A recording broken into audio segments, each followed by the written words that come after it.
On tonight's Wales at 6, once flourishing and abundant with wildlife, now completely dry. The Brecon and Monmouthshire Canal reduced to a mud bath, causing concern for animals and livelihoods. Plus, Beth is thriving as a mum, but family life might have looked very different after 2 missed cancer diagnoses. She wants others to know the risks. If I had walked away from that doctor and sat here now and just believed that it was a breast infection, I could be terminal now. My girls could be without a mother. Also ahead tonight. There you are. Oh, very handsome. You're so right. You're so right. You're so right. Easing the burden of loneliness. Doug and Ria's story of how a pandemic connection has turned into a lifelong friendship.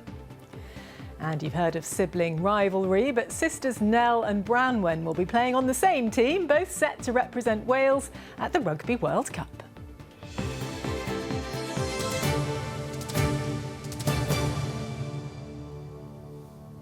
Hello, good evening to you.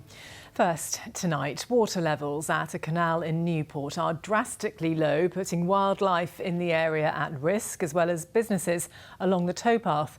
Prolonged dry weather has played a significant role in some parts of the Monmouthshire and Brecon Canal network drying up completely. Our reporter Hamish is at 14 Locks near Rogerstone for us this evening. Hamish, good evening. The likes of this never seen before. Good evening, Andrea. We've been here all day and I can tell you so many people have arrived. They've turned to their loved one or even their pet and have said simply, where on earth has the water gone? Even those who've seen this place in drier years have never seen it looking so dry, so arid, so unlike the canal they know and love. Now, there are several reasons for this, but one of the most significant is a severe lack of rainfall. This is not how a canal is supposed to look. Ducks can usually enjoy being fed by the many visitors to the 14 Locks Canal Centre just outside Newport, but today it is the gulls feasting on freshwater clams, now long dead after their home evaporated. Paul and Nicola Gallagher visit the canal most days, but in its current state, it no longer has the same appeal for their children. We've never seen it ever as empty as this, and obviously we come regularly and feed the ducks, and obviously the ducks have all disappeared, and it worries the children as to where the ducks have gone. What do you hope happens now? I hope the authorities, look at ways of actually increasing the water level, because it's not just the pond, it's the whole canal. It does look quite bad when it's empty. If you've been here before, you might have this image in your mind. Indeed, for the 200 years since this canal was built, that's the abiding memory most will have from visiting this historic waterway. But this year has been different. In the 1800s, this canal was one of the arteries to the coal and steel industry in this part of South Wales. The barges eventually disappeared after the creation of the railways. But now, after the driest spring on record, even the wildlife has, for the moment, gone too. The water here is fed from Caerphilly. And the Skye, and we haven't had much from the Skye, and there isn't much coming from Caerphilly at the moment, partly due to some abstraction issues and partly due to one of the feeds being shut off because of contamination. So basically we've got little water coming in and lots of evaporation because of the weather. It is undoubtedly a bleak scene, but Newport City Council are due to begin a range of improvement works here, from desilting the lake to restoring walls and weirs, as well as planting more aquatic plants. And the canal needs to be largely dry for that to take place. Clearly the ecological effects are huge, and also for heritage. If it dries out for significant periods of time, that will affect the structures of the canal. So the road bridges could warp and the walls will fail, and that will be a huge cost then to repair, restore that.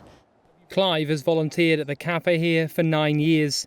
He's seen the water levels low, but never like this. Usually you'd be hearing the sounds of ducks. Yep. You might see the odd fish. Yeah. Not today. No, not at all. Walking down now from where I live, the ducks are just trying to find whatever water they can with their little ones, to try and survive. It's very sad.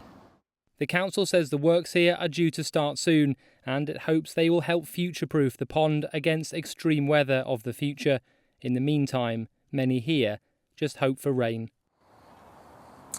And there are many businesses along this canal hoping for good news on the weather front from Ruth later in the programme. Businesses like the Canal Centre here who sell duck food. They're not selling very much of that at the minute, but there are many other businesses further up the canal, even more at risk from this severe drought. The Canal and River Trust have told us today that there is still water in the section that they manage between Brecon and Cwmbran, but only because they're paying Welsh Water to pump extra water into that section of the canal. They say that's a temporary measure and they're fighting for a longer term solution. It just underlines just how severe the problem is. Here at 14 Loxwell, they're hoping that if the planned work is completed here as it's supposed to by the end of October, they will be better prepared for future extreme weather from next year onwards.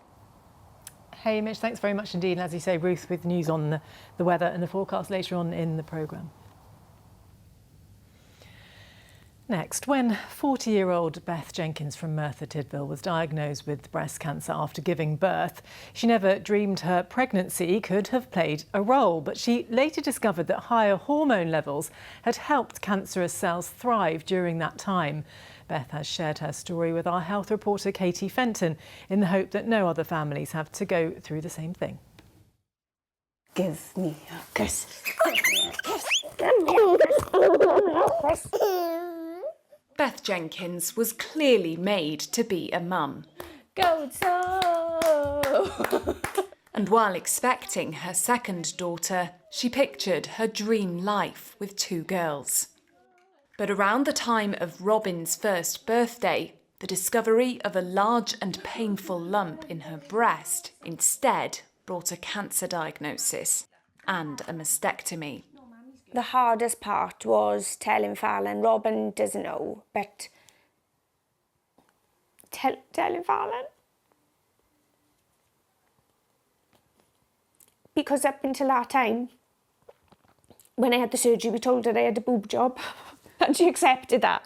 Because you've seen me having, like, other surgeries. But yeah, I'd had the news then that the tumour was 5 centimetres and I would need chemotherapy. So I think a week before I had chemo, we had to tell her then because I was going to lose my hair.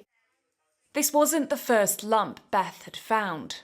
Before Robin, one was dismissed as fat tissue. This time, her GP thought it was an infection. He said to me, oh, you know, you're the wrong side of 40 to have breast cancer. Don't worry about it, it's nothing. If I had walked away from that doctor and sat here now and just believed that it was a breast infection, it already spread to my lymph nodes. I think it was 4 out of 26 lymph nodes. I could be terminal now. My girls could be without a mother. Beth later discovered the cancer was hormone receptor positive, a type that thrives in pregnancy. Around 8 in 10 breast cancers fall into this category. It means the cancer cells have more receptors that respond to hormones like estrogen and progesterone, allowing the cancer cells to grow. Production of those hormones increases during pregnancy. In Wales, there are thought to be around 2,250 hormone receptor positive cases every year. Quick, come and get her. Beth believes as a new mum, her concerns were not taken seriously. Something Cancer Research Wales is trying to change with a new trial. Wales unfortunately suffers from a lot of late cancer diagnosis, particularly in certain cancer types. So what we wanted to do was try and promote a new way of working and really make sure that we're delivering the best possible care for patients. Because GP practices are the gatekeepers of the health system often. So if we can get them working as efficiently as they can, that just helps support the whole patient journey. In a social media post, Beth's GP surgery said, "We always strive to do our best, but we are human and mistakes can happen." It added that long waiting times for hospital appointments and limited access to scans increases the risk of things being missed. Beth just hopes that won't be the case for the next patient like her. Katie Fenton, ITV News in Merthyr Tydfil. Higher bills and financial pressures are driving loneliness amongst older people, with more opting to stay at home than spend money on socialising. That's according to Age Cymru, who say their Befriending service is increasingly busy, with 12,000 calls last year. In his late 70s, Doug says the weekly telephone calls have helped him after the loss of his wife, as Gwenann Campbell has been finding out. There you are. Oh, very handsome. You're so right. You're so right. Right. With nearly 50 years between them, some would call this an unlikely friendship. But for Doug and Ria, it's anything but. Well, we speak so often. We speak all the time and we don't hold back. Oh, actually, I've got something to say. You haven't noticed that I've cut my hair. True. That was last time, yeah? Yeah, last week it was down there. And you didn't even notice, Doug. The camera didn't see down there, by the way. After reaching out to Age Cymru, Doug was paired with Ria as part of their Friend in Need service. And 5 years later, they still talk once a week over a cup of tea on Zoom. Yeah, I was going through being very lonely, having lost my wife. When you find a really nice person who is committed to help and to talk to you, it helps. There's something to look forward to. But this is something Ria has gained from too. I love the fact that I can help someone. You know, because loneliness is such a horrible, brutal thing, and it can kill, you know. Yep. And I don't have any grandparents anymore, so and I love my grandparents; they were the best. So it's like having a chosen grandparent as well, as well as a friend. Right now, 220,000 older people in Wales say they feel lonely, with the numbers reaching out to the Friendship Service also on the rise. The service has been absolutely crucial for a lot of our clients, especially when they don't have any friends or family live abroad or away, and it might be the only person that they speak to for a couple of days. People can't afford to go out and meet friends because of the cost of living crisis.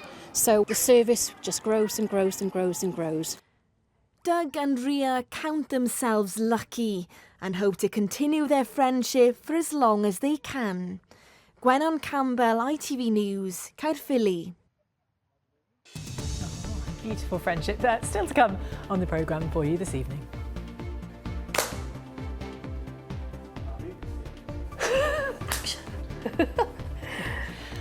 Preparing for Rugby World Cup action, we meet the two sisters playing side by side in the Wales squad. And Ruth will be here with your weather forecast. Hello there. Yes, it's felt all very different out there today, hasn't it? Most noticeably, the heat has calmed down and we could be in for a drop of rain too. Hamish, I'm hoping this is the news you were looking for. It feels, well, back to normal. See you in a few minutes.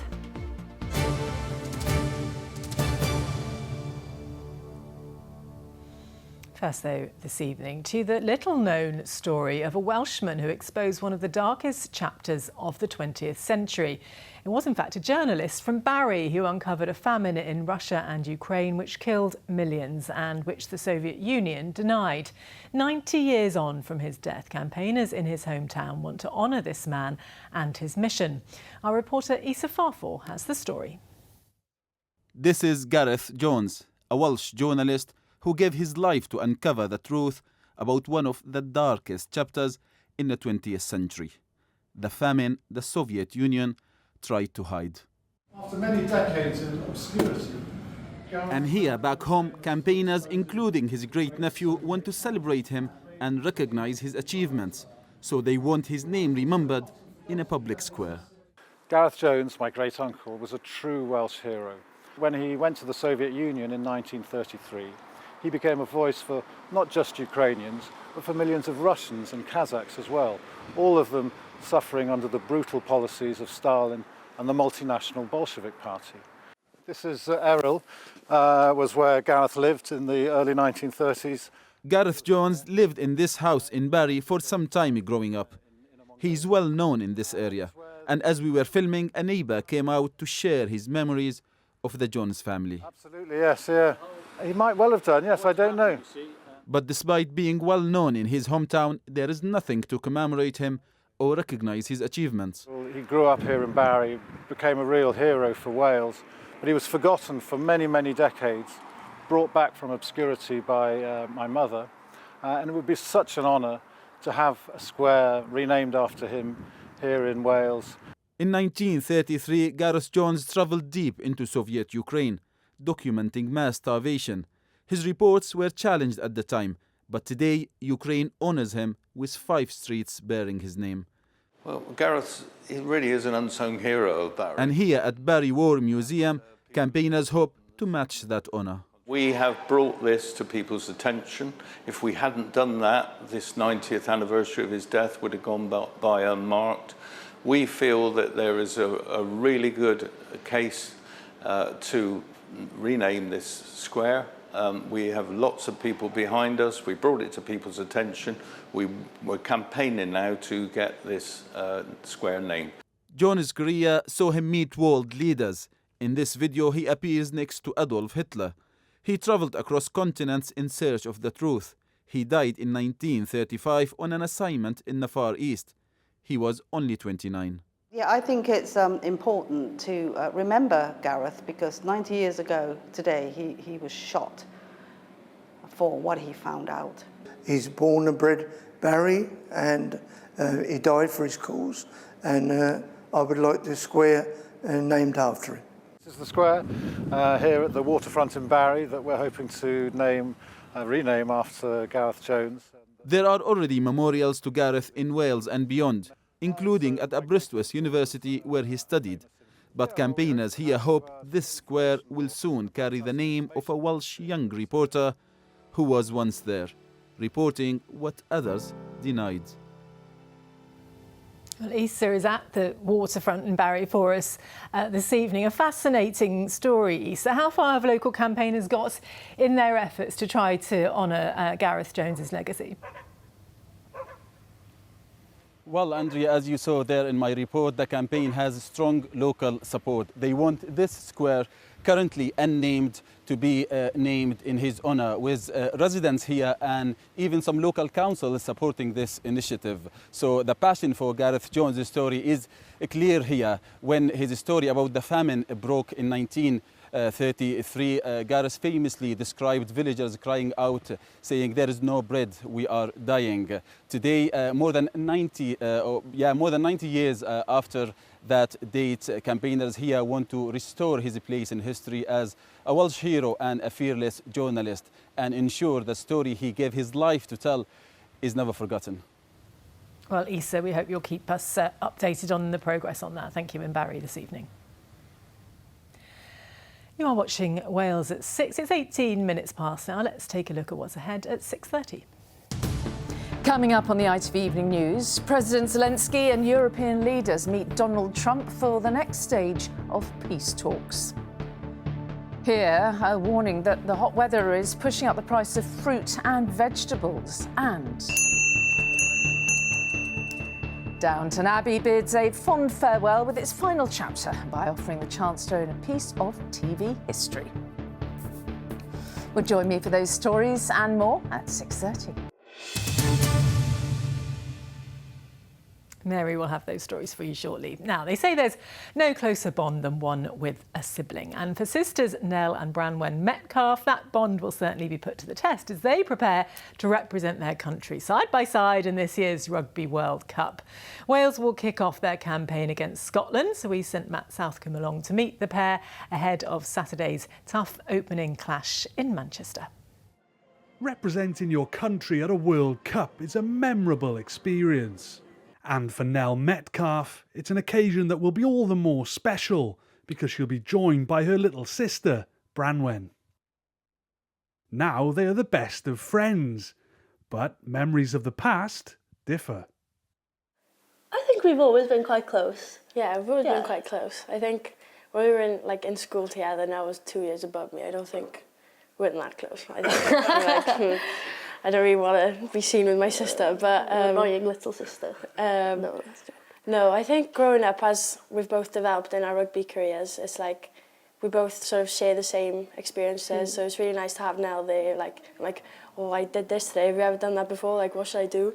Growing up, the sisters looked up to their father and their older brothers, who all played for Nant Conwy RFC.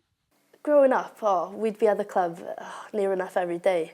So I think kind of didn't have a choice, to be honest. And I don't know, I think just the whole environment of the club, everyone, it's like a family really, everyone's so close. What was it about Nell playing rugby that sort of, do you think, got you interested as well? Because we've grown up playing mixed rugby, so we used to play with the boys. When you're like a girl playing with the boys, it's like you're kind of like a centre of attention sometimes, and you kind of like that. So I think I wanted to be like Nell. At the age of just 18, Branwen has already overcome a serious knee injury. She's never played senior rugby for Wales, but she has captained her country at under-20s level.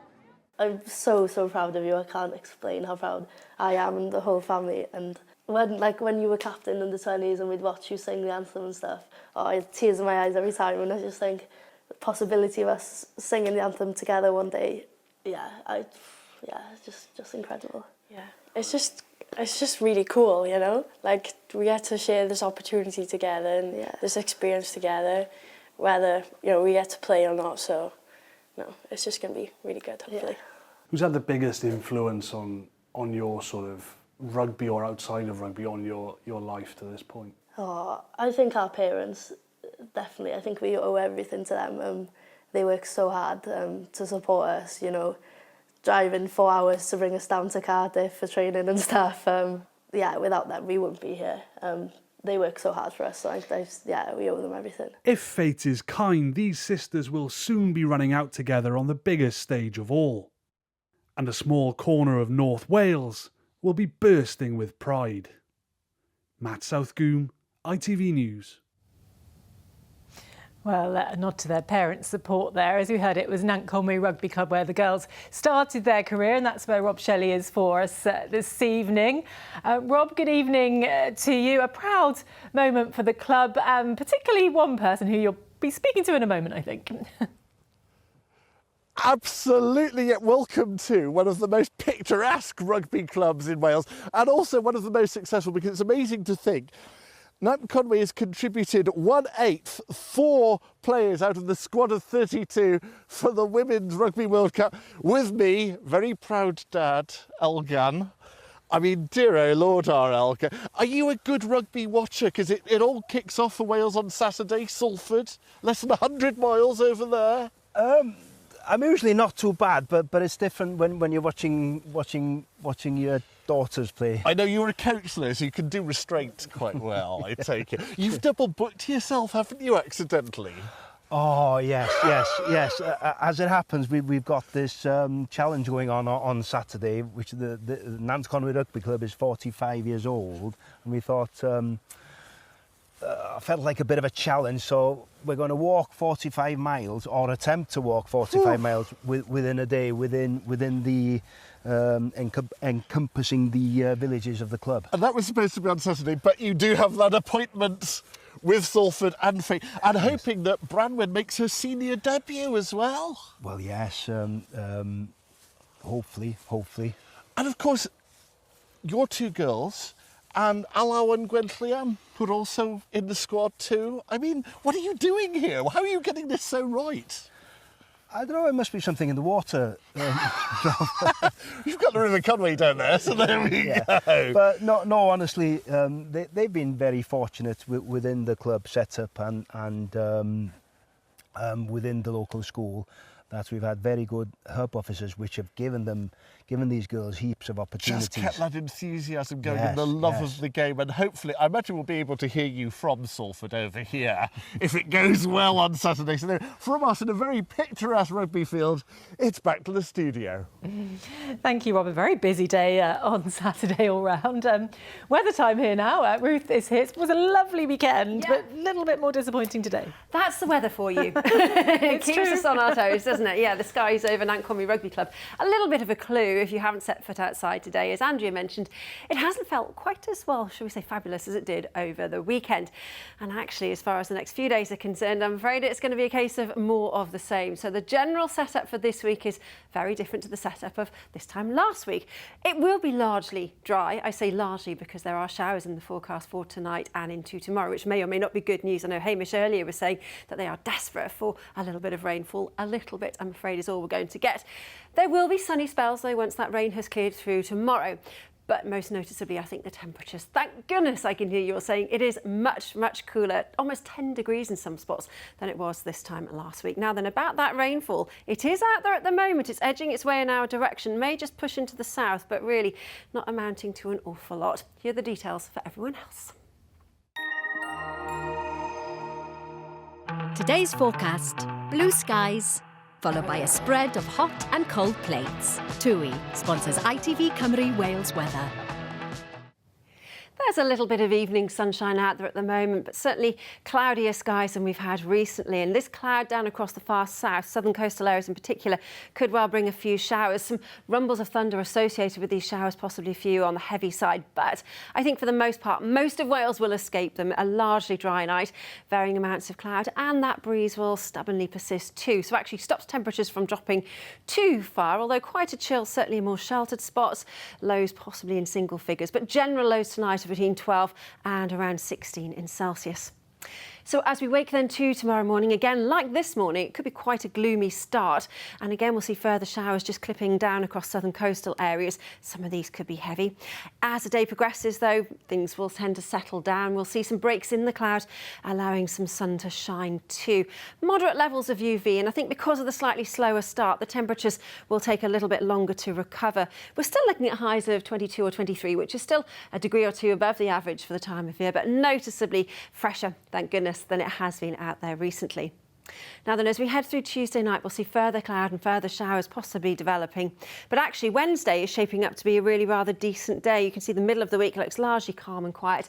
Again, we've got this northerly airflow, so it does mean temperatures are going to feel that little bit fresher, particularly if you do catch that breeze. But again, as I've been saying, I'm sure this is welcome news. And as far as the rest of the week is concerned, well, actually not looking too bad. Slightly more cheerful by the end of the week, but actually, if anything, the temperature's dropping slightly to around average. And a mixed start to the coming bank holiday weekend. TUI sponsors ITV Cymru Wales weather.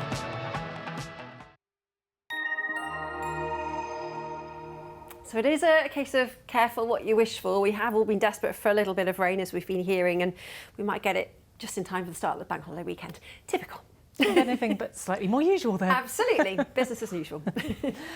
That's it from all of us on the Wales at 6 team this evening. Mike's back with your news later on. Bye-bye.